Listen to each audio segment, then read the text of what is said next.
Hello विद्यार्थियों, मैं doctor Shivakant Mishra अपने यूट्यूब चैनल श्री विद्या एकेडमी पर आपका स्वागत करता हूं। विद्यार्थियों, आज मैं आपके साथ चर्चा करने जा रहा हूं समाज शास्त्र विषय में संस्कृति पर। ये एमपीपीएससी और यूपीएससी सभी में एक बहुत ही महत्वपूर्ण टॉपिक है। तो हम आपके साथ संस्कृति या कल्चर पर चर्चा करेंगे। हम आपसे जिन चीजों की चर्चा करेंगे, कल्चर का मीनिंग क्या है, डेफिनेशन ऑफ कल्चर, कल्चर के बनने की, उसके निर्माण की, विकास की प्रक्रिया यानी कि प्रोसेस क्या है, कल्चर का ट्रायंगुलर जंक्शन, त्रिकोणीय संयुक्त प्रोफेसर एस सी दुबे ने बताई वो क्या है, कल्चर के एस्पेक्ट या पक्ष क्या हुआ करते हैं, कल्चर का स्कोप अर्थात उसकी व्याप्ति क्या है और कैरेक्टरिस्टिक्स क्या हुआ करते हैं। इन तमाम पक्षों पर मैं आपके साथ चर्चा करूंगा।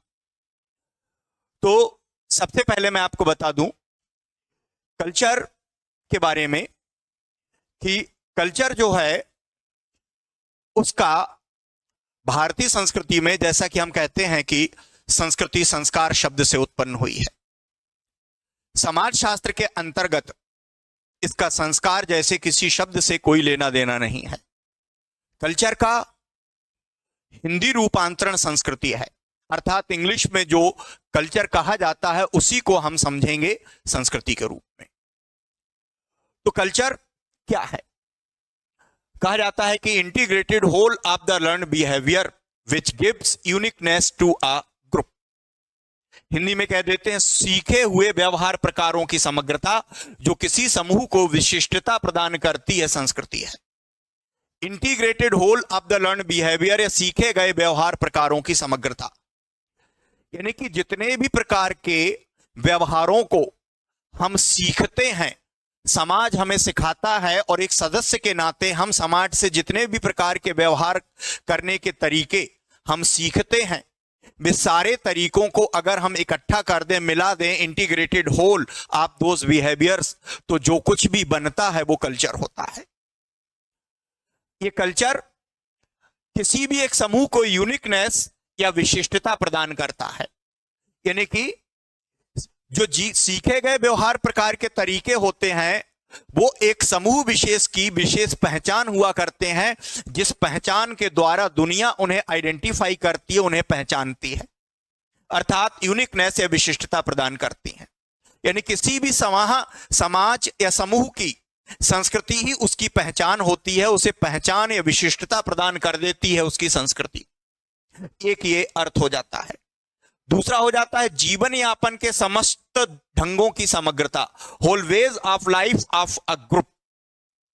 एक समूह जितने भी तरीकों से, जितने भी प्रकार से अपना जीवन व्यतीत करता है, जीवन व्यतीत करने के, जीवन जीने के समस्त ढंगों को इकट्ठा करने पर जो कुछ भी बनता है उसे हम कल्चर या संस्कृति कहते हैं।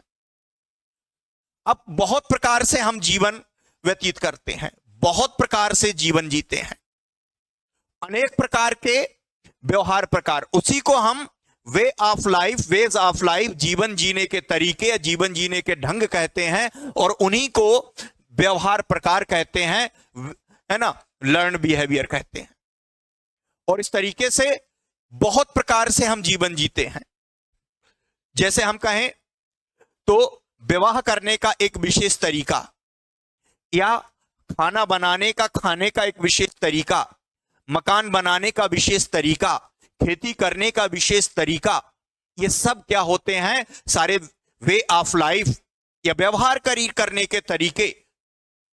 अब व्यवहार यहां पर मनुष्य का मनुष्य से भी व्यवहार हुआ करता है, मनुष्य का प्रकृति के साथ भी व्यवहार होता है, और मनुष्य का अन्य प्रकार से अदृश्य जगत आदि से भी व्यवहार होता है। तो उसी को हम जीवन जीने के ढंग और उसी को हम व्यवहार प्रकार कहते हैं। ये सारी चीजों को इकट्ठा करके जो कुछ भी बनता है वो कल्चर हुआ करता है। अब ये व्यवहार प्रकार के ढंग बहुत प्रकार के होते हैं, या बहुत प्रकार के जीवन जीने के तरीके होते हैं, इतने कि हम उन्हें गिन नहीं सकते, अनकाउंटेबल हैं वो। अब इन सारे व्यवहार प्रकारों का या जीवन जीने के ढंगों का विकास कैसे होता है, जिनको मिलाकर के हम संस्कृति कहते हैं, जिन व्यवहारों को, उनका विकास कैसे हो जाता है? वो विकास प्रोसेस ऑफ डेवलपमेंट यानी कि हिस्टोरिकल प्रोसेस ऑफ डेवलपमेंट, ऐतिहासिक विकास क्रम। कहने का आशय यह है कि संस्कृति 2 या 4 दिन या 10, 20, 50 सालों में नहीं विकसित होती है। संस्कृति के विकसित होने की एक लंबी प्रक्रिया होती है जिसमें कुछ 100 साल लग जाते हैं, यानी कि सैकड़ों सालों की विकास की लंबी प्रक्रिया में संस्कृतियों का विकास हुआ करता है। 2, 4 या 10, 15 सालों में संस्कृति का विकास नहीं हुआ करता है। और इस प्रकार से संस्कृति ऐतिहासिक विकास क्रम में विकसित हुआ करती है। कैसे? Specific combination of culture elements and culture complexes. कैसे? ऐतिहासिक विकास क्रम में पहले संस्कृति के तत्व विकसित होते हैं, फिर तत्वों का एक विशेष क्रम में अरेंजमेंट होता है, एक क्रमबद्धता हो जाती है, और फिर जब तत्व क्रमबद्ध होकर के संकुल का निर्माण कर लेते हैं, और ऐसे कई संकुल मिलकर के संस्कृति का निर्माण कर लेते हैं। और इसलिए कहा जाता है कि संस्कृति तत्वों और उसके संयोग से निर्मित होने वाले संस्कृति संकुलों की विशिष्टतापूर्ण योजना होती है संस्कृति, यानी specific combination of culture elements and culture complexes. तत्व मिलेंगे, कल्चर मिलकर के संकुल बनेंगे, और संकुलों से संस्कृति बनती है। और ये सारी की सारी चीजों का विकास ऐतिहासिक विकास क्रम में होता है। उदाहरण के लिए अगर मैं आपसे कहूं तो कटार अपने आप में, या तलवार एक संस्कृति तत्व हुआ करता है, या एक शब्द संस्कृति तत्व हुआ करता है, और फिर इनके अरेंजमेंट से, इनकी एक क्रमबद्धता से एक संकुल का निर्माण होता है। जैसे विवाह, धर्म, ये संकुल हुआ करते हैं। तो एक विशेष क्रम में इनका विकास हुआ करता है। कितने प्रकार के ये तत्व और कितने प्रकार के संकुल संस्कृति में शामिल हुआ करते हैं, जिनसे कि सीखे हुए व्यवहार प्रकार या जीवन यापन के ढंग जुड़े होते हैं। तो बहुत प्रकार के हैं, और इनको सारे के सारे ढंगों को प्रोफेसर श्यामाचरण दुबे ने 3 प्रकार के भागों में बांट दिया है। मैन एंड कल्चर, मानव और संस्कृति नामक प्रोफेसर श्यामाचरण दुबे की बहुत ही प्रसिद्ध पुस्तक है। इस पुस्तक में उन्होंने कहा कि जितने भी प्रकार के जीवन यापन के ढंग या व्यवहार प्रकार होते हैं, वो 3 प्रकार के संबंधों से संबंधित हुआ करते हैं। पहला संबंध होता है मैन टू मैन रिलेशनशिप। मनुष्य का मनुष्य से संबंध होता है, मैन एंड मैन रिलेशनशिप। मनुष्य का मनुष्य से संबंध, जो कि हमारी सामाजिक सांस्कृतिक संस्थाओं के द्वारा by the social and cultural institutions हुआ करता है। जैसे हम कहें तो परिवार में, विद्यालय में, महाविद्यालय में, किसी कंपनी में, किसी राजनीतिक दल में, हर जगह पर ये सब क्या है? संस्थाएं, और इनमें संबंध हुआ करते हैं एक व्यक्ति के दूसरे व्यक्ति से। तो जितने भी प्रकार के संबंधों के द्वारा व्यवहार प्रकार संपन्न किए जाते हैं, जितने भी प्रकार के जीवन जीने के तरीके इन संबंधों से निर्धारित होते हैं, वे सब मिलकर के क्या होते हैं? संस्कृति का आधार बनाते हैं। संस्कृति का आधार मनुष्य के मनुष्य से संबंध हुआ करते हैं। जैसे हम कहें पिता और पुत्र, पति और पत्नी, विद्यार्थी और शिक्षक, है ना, शासक और शासित, ये तमाम प्रकार के संबंध, मनुष्य और मनुष्य के संबंध, मैन टू मैन रिलेशनशिप होते हैं। ये संस्कृति का आधार होते हैं। दूसरे प्रकार का व्यवहार हुआ करता man to and nature relationship. मनुष्य का प्रकृति के साथ एक संबंध हुआ करता है। ये जितने भी प्रकार के संबंध मनुष्य के प्रकृति के साथ होते हैं, वे सारे संबंध भी संस्कृति में हुआ करते हैं। मनुष्य के प्रकृति के साथ संबंध मुख्यतः आर्थिक संबंध हुआ करते हैं। कैसे संबंध होते हैं? इकोनॉमिक रिलेशनशिप हुआ करती है। यानी प्रकृति का दोहन करने के तरीके, हम किस तरीके से प्रकृति से ट्यूबवेल के द्वारा या कुएं के द्वारा हम पानी लिया करते हैं, कैसे घड़ा बनाते हैं और घड़े में उस पानी को संग्रहित करते हैं, किस प्रकार से हम खेती करते हैं, किस प्रकार से हम मकान बनाते हैं, ये सारे के सारे रिलेशनशिप मनुष्य के किसके साथ हैं? प्रकृति के साथ हैं। इसी में प्रकृति के प्रति हमारा दृष्टिकोण क्या हुआ करता है? क्या हम प्रकृति को पवित्र मानते हैं? क्या हम प्रकृति को दैवीय शक्तियों से संपन्न मानते हैं? ये रिलेशनशिप भी शामिल हुआ करती है। और इस रिलेशनशिप में कितने प्रकार के व्यवहार हम करते हैं प्रकृति के साथ, वे सारे व्यवहार मिलकर के संस्कृति में शामिल हुआ करते हैं। एस सी दुबे ने तीसरे प्रकार का संबंध बताया मैन एंड एब्स्ट्रैक्ट वर्ल्ड, मनुष्य और अदृश्य जगत का एक संबंध हुआ करता है। एब्स्ट्रैक्ट वर्ल्ड अदृश्य जगत का संबंध होता है, यानी कि हमारा दृश्य जगत से तो संबंध होता ही है। अदृश्य जगत एक ऐसा जगत जो कि हमें दिखाई नहीं देता है, अर्थात जिसको हम कहते हैं धार्मिक संबंध, जिसको हम कहते हैं मैजिकल संबंध, जादू के संबंध, यानी कि ईश्वर के साथ हमारा संबंध, भूत प्रेत चुड़ैलों के साथ हमारा जो संबंध हुआ करता है वो भी संस्कृति में शामिल होता है। यानी कि एक ऐसा जगत जो कि हमें दिखाई नहीं देता, इनविजिबल होता है, जो एब्स्ट्रैक्ट हुआ करता है, उसके साथ भी हमारे संबंध होते हैं। और उस संबंध के कितने प्रकार के व्यवहार प्रकार होते हैं। ईश्वर को हम मूर्त रूप में पूजते हैं या अमूर्त रूप में पूजते हैं, या एक ईश्वर को पूजते हैं, या अनेक देवी देवताओं की पूजा की जाती है।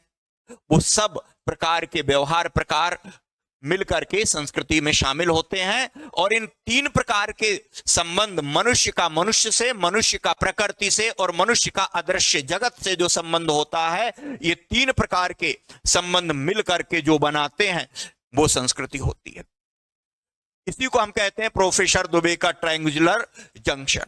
अब आपसे बात एक या दो लाइन के प्रश्न में पूछी जा सकती है कि संस्कृति को त्रिकोणात्मक संयुक्त के रूप में किसने प्रस्तुत किया? एस.सी. दुबे ने किया।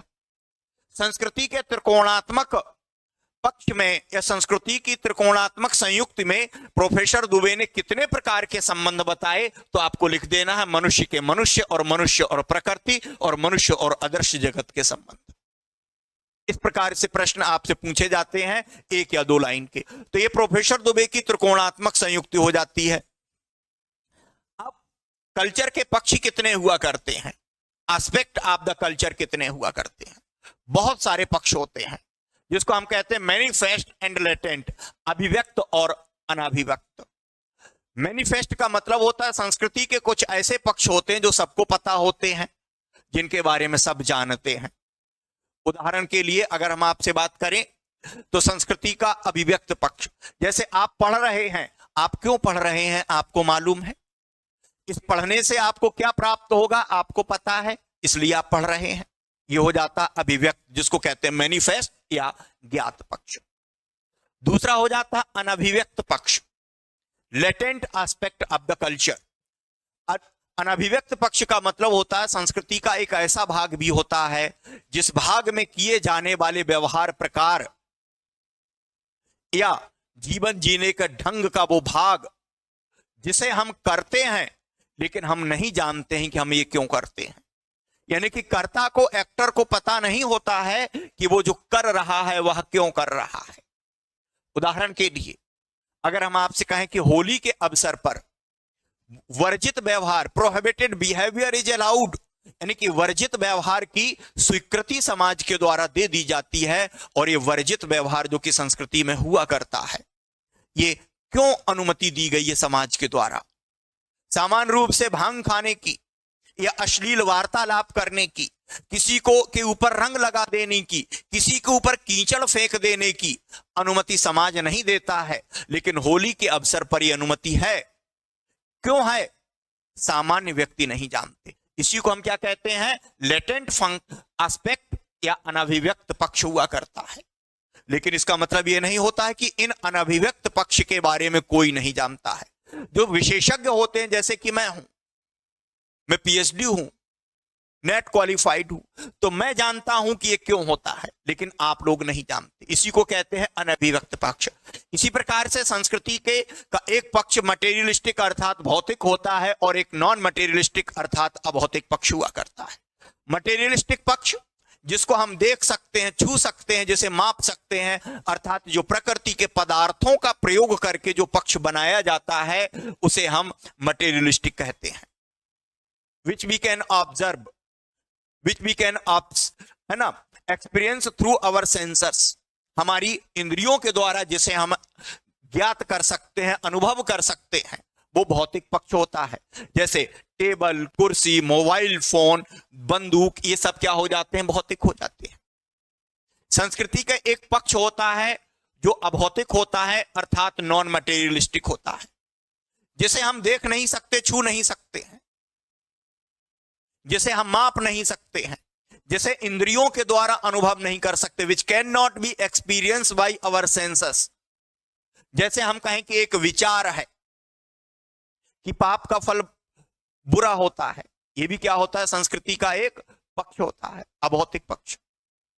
और इसी प्रकार से संस्कृति का, है ना, यह अभौतिक पक्ष हो जाता है। ऐसे ही हमने कहा एक सिद्धांत जो कि अभौतिक होता है, इस अभौतिक सिद्धांत को हम क्या करते हैं संस्कृति में, ये, है ना, लेकिन यह भी अभौतिक पक्ष होता है। तो अभौतिक पक्ष होते बहुत सारे, विचार, सिद्धांत, कलाएं, ये सब अभौतिक होते हैं। नोन और अननोन, जिसको हमने अभी अभिव्यक्त कहा वो एक प्रकार से नोन होता है, और अनाभिव्यक्त कहा वो अननोन होता है। संस्कृति के एक पक्ष बौद्धिक होता है जिसको इंटेलेक्चुअल कहते हैं, और एक पक्ष नॉन इंटेलेक्चुअल अबौद्धिक होता है। तो बौद्धिक और अबौद्धिक, इंटेलेक्चुअल एंड नॉन इंटेलेक्चुअल। बौद्धिक पक्ष जिसका संबंध ज्ञान विज्ञान से होता है, ज्ञान विज्ञान शिक्षा, ये सब बौद्धिक पक्ष होते हैं। लॉ ऑफ मोशन, गति का नियम, ये बौद्धिक हो जाता है। अबौद्धिक पक्ष भी होते हैं, नॉन इंटेलेक्चुअल पक्ष। अबौद्धिक पक्ष का मतलब, जैसे आपने खाना खाया, इसमें किसी प्रकार की बौद्धिकता की आवश्यकता नहीं है। आपको नींद आई, आप सो गए, इसमें भी किसी प्रकार की बौद्धिकता की आवश्यकता नहीं। ये अबौद्धिक पक्ष होते हैं।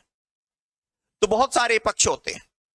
डेफिनेशन की बात अगर हम करें तो ईबी टायलर की डेफिनेशन को साइंटिफिक डेफिनेशन कहा जाता है, और संपूर्ण परिभाषा सबसे बेस्ट डेफिनेशन होती है। उसको साइंटिफिक डेफिनेशन इसलिए कहते हैं क्योंकि ये किसी भी विचारधारा पर आधारित नहीं है। जैसे हम कहते हैं कि फंक्शनल प्रकारवादी दृष्टिकोण से अलग परिभाषा होती है, डिफ्यूजन के हिसाब से अलग होती है, उद्विकास के हिसाब से अलग परिभाषा होती है। ये परिभाषा इन वैज्ञानिक सिद्धांतों से अलग है, इसलिए इसको क्या क्या कहते हैं, वैज्ञानिक। क्या कहते हैं, culture is that complex whole which includes knowledge, belief, art, morals, law, customs and any other capabilities and habits acquired by man as a member of society। यानी कि संस्कृति कॉम्प्लेक्स होल, जटिल है, उलझा हुआ है। क्यों है? क्योंकि इसमें एक चीज दूसरी चीजों से बहुत जुड़ी होती है। उदाहरण के लिए शिक्षा का संबंध अर्थव्यवस्था से भी होता है, धर्म से भी हुआ करता है, परिवार व्यवहार से भी होता है, आपकी इनकम से भी होता है। और इनकम शिक्षा को प्रभावित करती है, शिक्षा इनकम को प्रभावित करती है, और शिक्षा आपके धार्मिक विचारों को प्रभावित करती है, और धार्मिक विचार शिक्षा को प्रभावित करते हैं। इस प्रकार से सारी चीजें एक दूसरे से अनेक तरीके से जुड़ी होती हैं। इन्हें क्या कहते हैं, कॉम्प्लेक्स होल, जिसको हिंदी में कहते हैं जटिल समग्रता। उलझी हुई होती संस्कृति, इजी नहीं होती है। क्या क्या शामिल है इसमें, इंक्लूड्स नॉलेज, जितने भी प्रकार का ज्ञान है, चाहे वो कलाओं का ज्ञान हो, साहित्य का ज्ञान हो या विज्ञान का ज्ञान हो, जितने भी प्रकार के विश्वास होते हैं, बिलीव्स हुआ करते हैं, वो सब भी संस्कृति में शामिल होते हैं। धार्मिक विश्वास, नैतिकता के विश्वास, ईश्वर संबंधी विश्वास, पाप पुण्य के विश्वास, ये सब शामिल होते हैं। जितने प्रकार की कलाएं, आर्ट्स होती हैं, वे सब भी कल्चर में शामिल हुआ करती हैं। चाहे वो डांसिंग आर्ट हो, सिंगिंग आर्ट हो या पेंटिंग आर्ट हो, कलाएं भी होती हैं। जितने प्रकार की प्रथाएं, कस्टम्स हुआ करते हैं, वो भी संस्कृति में शामिल हुआ करते हैं। तो कस्टम्स भी संस्कृति का पार्ट हुआ करते हैं। और अन्य प्रकार की, इसी प्रकार की जो योग्यताएं होती हैं और हमारी आदतें होती हैं, वे सब मिलकर के संस्कृति बनाती है। 6 चीजें हुआ करती हैं, है ना, जिसको हम कहते हैं knowledge, belief, art, morals, law, custom, है ना, हिंदी में कह देते हैं ज्ञान, विश्वास, कला, आचार, कानून, प्रथा। 6 चीजें होती हैं, और ऐसी अन्य चीजें इसमें शामिल होती हैं। और इसे हम कैसे करते हैं, मनुष्य ने अर्जित करता है, मनुष्य प्राप्त करता है। जानवरों की संस्कृति नहीं होती, कुत्ते बिल्ली की संस्कृति नहीं हुआ करती है। Acquired by man as a member of society, यानी कि हम समाज के सदस्य के रूप में संस्कृति को प्राप्त करते हैं। जो व्यक्ति समाज में नहीं रहते, उनके पास कोई संस्कृति नहीं होती है। उदाहरण के लिए आपने सुना होगा कि एक मोगली हुआ करता था, एना करके एक लड़की थी जो समाज से अलग हो गई थी। इनके पास संस्कृति नहीं होती है। तो समाज के सदस्य के रूप में संस्कृति हम प्राप्त करते हैं, और इसे सीखा जाता है। जैसे भूख, प्यास, जन्मजात होते हैं, ऐसे संस्कृति जन्मजात नहीं होती है। संस्कृति को हम समाज में सीखते हैं और सीख कर अपनाते हैं। दूसरी परिभाषा हर्स्कोविट्ज की है, मैन एंड हिज वर्क्स, मनुष्य और उसके कार्य। इस किताब में हर्स्कोविट्ज ने संस्कृति को परिभाषित किया है, culture is the man made part of the environment. संस्कृति पर्यावरण का मानव निर्मित भाग है। अब यहां पर पर्यावरण का मानव निर्मित भाग का मतलब हमको ऐसा लगता है कि मकान, दुकान, घड़ा, बंदूक, ये सब चीजें भौतिक संस्कृति की बात है। भौतिक तो है ही, लेकिन वास्तव में इसमें अभौतिक भी शामिल है। अगर हमने पर्यावरण के पदार्थों में दैवीय चेतना, ईश्वरीय चेतना वगैरह, या उनमें आत्मा या किसी शक्ति की कल्पना की है, तो वो भी क्या हो जाता है, संस्कृति हो जाता है। और इस प्रकार से इसमें भौतिक और अभौतिक दोनों शामिल हुआ करते हैं। संस्कृति पर्यावरण का मानव निर्मित भाग है, man made part of the culture. Scope, व्यापकता, संस्कृति कितनी व्यापक है, कहां कहां संस्कृति पाई जाती है। संस्कृति present in all aspects of social life, हमारे सामाजिक जीवन के सभी पक्षों में संस्कृति व्याप्त है। चाहे हम विवाह करें, चाहे हम शिक्षा प्राप्त करें, चाहे हम धार्मिक कार्यों को संपन्न करें, या हम राजनीति करें, या हम उद्योग लगाएं, हर जगह पर संस्कृति हुआ करती है। हर चीज को मान्यता संस्कृति देती है। सारी चीजें संस्कृति के अनुसार होती हैं, इसलिए संस्कृति जीवन के सभी पक्षों में उपस्थित है, present in all aspects of social life. और इसी प्रकार से कल्चर डिटरमाइंस द होल, फिर क्या क्या करती है, determines the whole way of life of an individual. संस्कृति एक व्यक्ति की संपूर्ण जीवन विधि का निर्धारण कर देती है, यानी कि किसी व्यक्ति के जीवन में कब क्या होगा, कैसे होगा, कब आपका विवाह होगा, कब आप ग्रेजुएट होंगे। जब आप 12वीं के बाद 3 साल लगातार पास हो जाएंगे तब आप ग्रेजुएट होंगे। आप कब अधिकारी बनेंगे, जब आप प्री मेंस इंटरव्यू सब हर स्टेज में सेलेक्ट होकर के मेरिट में आएंगे तब आप अधिकारी बनेंगे। कब आपको प्रमोशन मिलेगा, कब आप पिता बनेंगे, जब विवाह के बाद आपके बच्चे का जन्म होगा या आप किसी बच्चे को गोद लेंगे तब आप पिता बनेंगे। कब आप ग्रैंडफादर बनेंगे, जब आपके बच्चे के संतान होगी।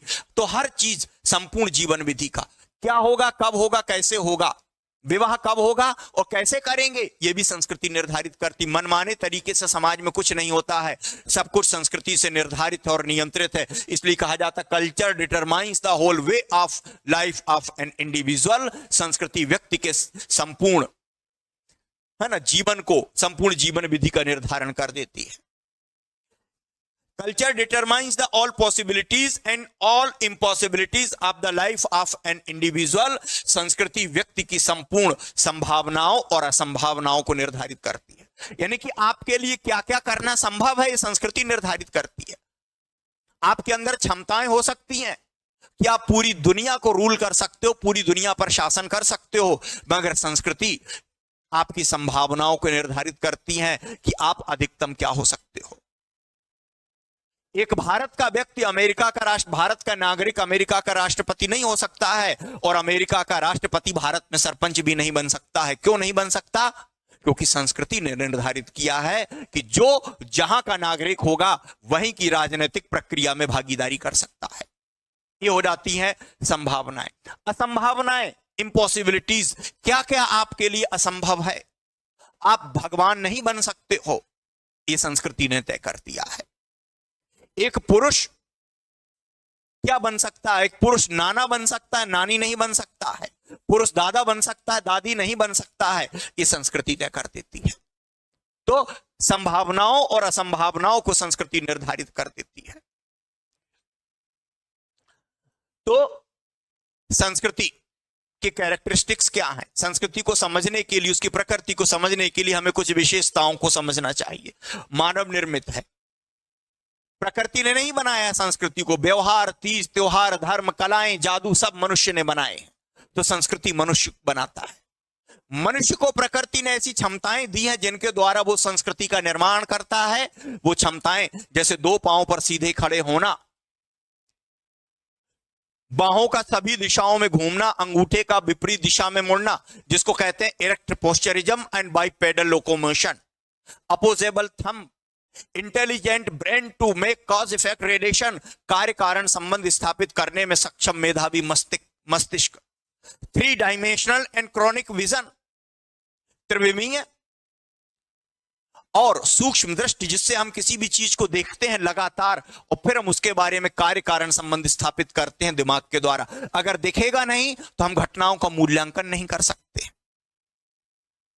और भाषा और प्रतीकों के निर्माण की क्षमता, इसके द्वारा हम अपने विचार दूसरों को बताते हैं, दूसरों से सीखते हैं और दूसरों को सिखाते हैं, और इसी के द्वारा संस्कृति एक व्यक्ति से दूसरे व्यक्ति तक पहुंचती है और एक पीढ़ी से दूसरी पीढ़ी तक पहुंचती। इस पर परीक्षा में अलग प्रश्न पूछा जा सकता है कि मनुष्य की संस्कृति निर्माण की क्षमताएं या संस्कृति के जैविक उपादान क्या हैं, biological attributes of the culture क्या हैं, बताइए। इस पर अलग, ये जो अभी मैंने आपको चीजें बताई होते हैं, इन पर लिखना है ना। लर्न एंड अडॉप्टेड, संस्कृति को हम सीखते हैं और सीख करके अपनाते हैं, जन्मजात नहीं हुआ करती है ना। Quality being transferred, transmitted and transferred. Transmitted होने का मतलब फैलती है संस्कृति एक व्यक्ति से दूसरे व्यक्ति से तक। हम किसी से मिलते हैं, वो हमारी संस्कृति से परिचित होता है और वो हमारी कुछ चीजों को अपना लेता है, हम भी उसकी चीजों को अपना लेते हैं। जैसे हमने क्या अपनाया, वैलेंटाइन डे अपना लिया, हैप्पी न्यू ईयर अपना लिया दूसरों से, उन्होंने भी हमारे योग को अपना लिया। यही होता है ट्रांसमिशन होना। इसी प्रकार से ट्रांसफर होती है, एक से दूसरे पीढ़ी तक हस्तांतरित होती है। हमने संस्कृति को हमारे माता पिता से अपनाया, उन्होंने उनके माता पिता से अपनाया, और हम इसे अपने बच्चों को ट्रांसफर कर देंगे, तो ट्रांसफर होती है।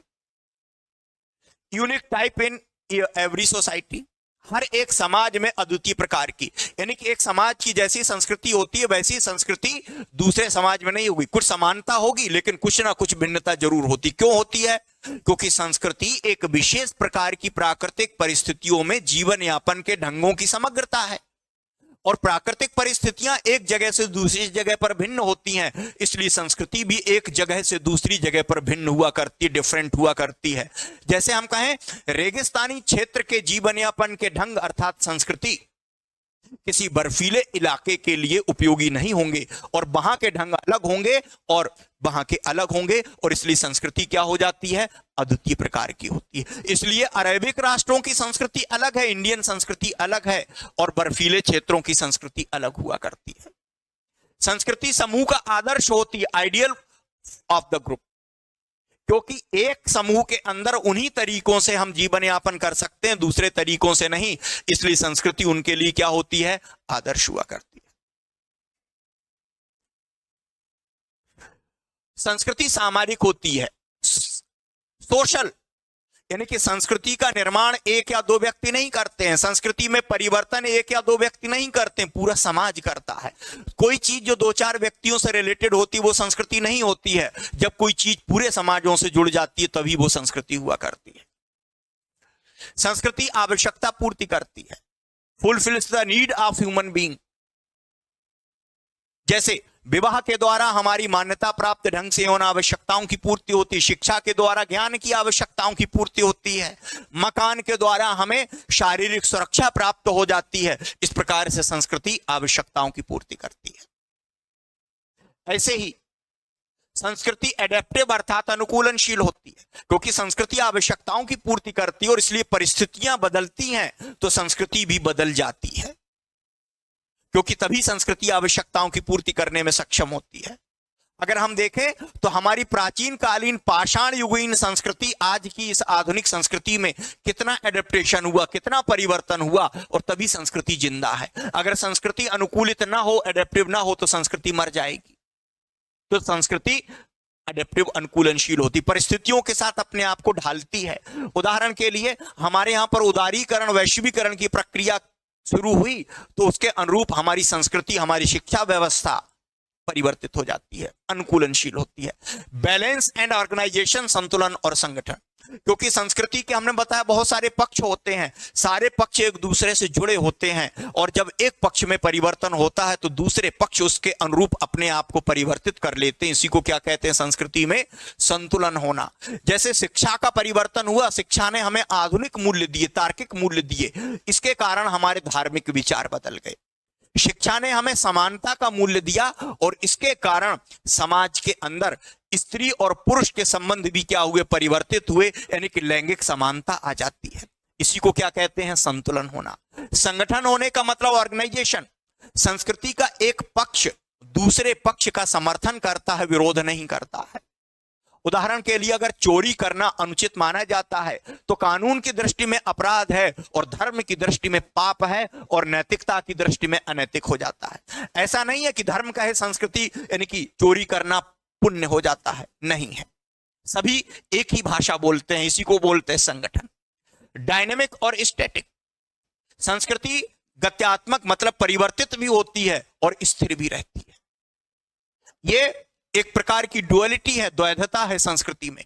कैसे हुआ करती है गत्यात्मक? गत्यात्मक का मतलब जैसे हमने कहा कि विवाह और परिवार जैसे कल थे वैसे आज नहीं है, शिक्षा जैसी कल थी वैसी आज नहीं है, इस रूप में संस्कृति और जैसी आज है वैसी कल नहीं होगी। यही इसकी गत्यात्मकता है, डायनेमिज्म है। लेकिन स्थिर है, स्टैटिक है, मतलब संस्कृति यानी कि विवाह परिवार शिक्षा कल भी थे, वो आज भी हैं और कल भी रहेंगे। इस रूप में स्थिर है, लेकिन उनका स्वरूप बदलता है। इस रूप में ये क्या हो जाते हैं? गत्यात्मक हो जाते हैं। संस्कृति सुपर इंडिविजुअल और सुपर ऑर्गेनिक होती है। सुपर इंडिविजुअल अधिवैयक्तिक, मतलब व्यक्ति ही संस्कृति का निर्माता है, जो कि हमने शुरू में बताया था, पहली विशेषता। लेकिन मनुष्य भले ही संस्कृति का निर्माता है, मगर मनुष्य संस्कृति से छोटा है।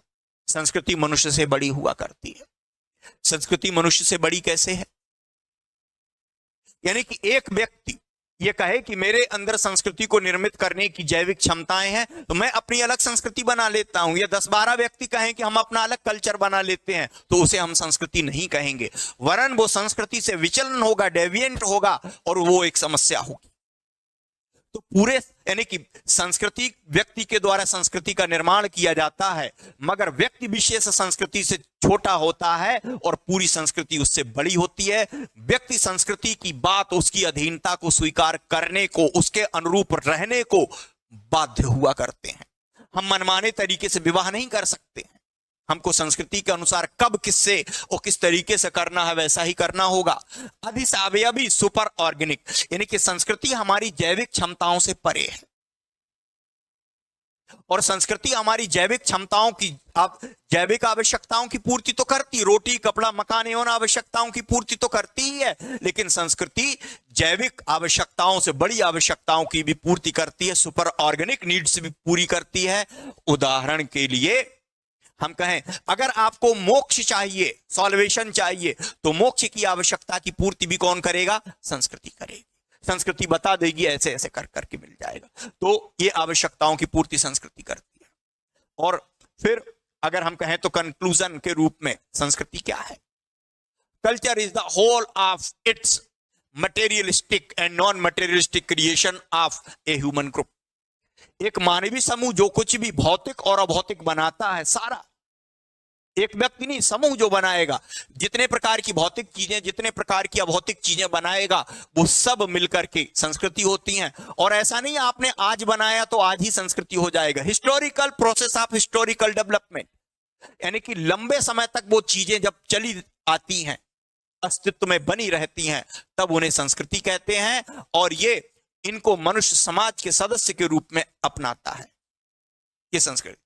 तो मैंने आपसे संस्कृति के बारे में आज बहुत सारी चीजों पर चर्चा की है। क्या क्या चीजों की चर्चा की है आप देख सकते हैं कि संस्कृति का अर्थ क्या है। हमने आपको यह बताया सबसे पहले, मीनिंग, डेफिनेशन, उसके निर्माण की प्रक्रिया, ट्रायंगुलर जंक्शन, उसके पक्ष, उसका स्कोप और कैरेक्टरिस्टिक्स, इतनी सारी चीजें हमने आपको बताई। आपको हमारे लेक्चर कैसा लगा?